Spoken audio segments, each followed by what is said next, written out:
இப்போ எங்களுக்கு 19 வயசுல இந்த தைரியம்லாம் இப்போ யாருக்குமே கிடையாது. சரி சரி. ஒரு பெரிய போர் வீரனுக்கு கூட கிடையாது. அப்படி இருப்போம் நான். அப்படி தான் இருந்தோம். காலேஜ்லேயும் எல்லாத்துலேயும் இருந்தோம்.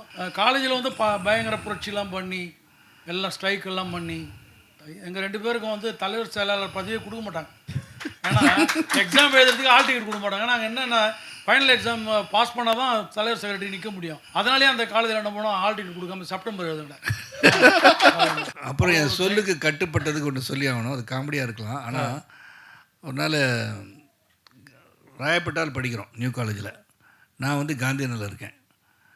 இந்த விரலை வந்து ரத்தம் சொட்டி ஏதோ கயிறு விட்டு பேண்டேஜ் போட்டு வரான். எந்த விரல் அது பாருங்க, பெண்டாக இருக்கா. அதான் அவன் வந்தான் கூட பரமேஸ்வரன், இப்போ டாக்டர் இருக்கான் அப்போலோ ஹாஸ்பிட்டலில். சரி. அவனையும் கூப்பிட்டு வந்தான். என்னடா ரத்தம் இருக்குது, என்னடா ஹாஸ்பிட்டல் போகலன்னு. இல்லை நண்பா, இந்த வந்து ஷார்ட் பட் ப்ராக்டிஸ் பண்ணேன். ஒரு கோலி குண்டு எடுக்க சொன்னால் எடுக்க போகும்போது ஷார்ட் பட்டை கையில் போட்டோன்னே இது வந்து அடிப்பட்டு ரத்தம் வந்துடுச்சு நண்பா. அதனால் இவனை என்ன பண்ணுறது அப்படின்னு ஒன்று கேட்கறதுக்காக வந்திருக்கான். எங்கேருந்து? ராயப்பேட்டை ஹாஸ்பிட்டல் அங்கே தான் இருக்குது, நியூ காலேஜ் பக்கத்தில். அவனை என்ன பண்ணுறதுன்னு ரத்தம் சொட்டது. அவனை ஒன்றும் பண்ண வேணாண்டா, முதல்ல நீ போய் ஹாஸ்பிட்டல் போ,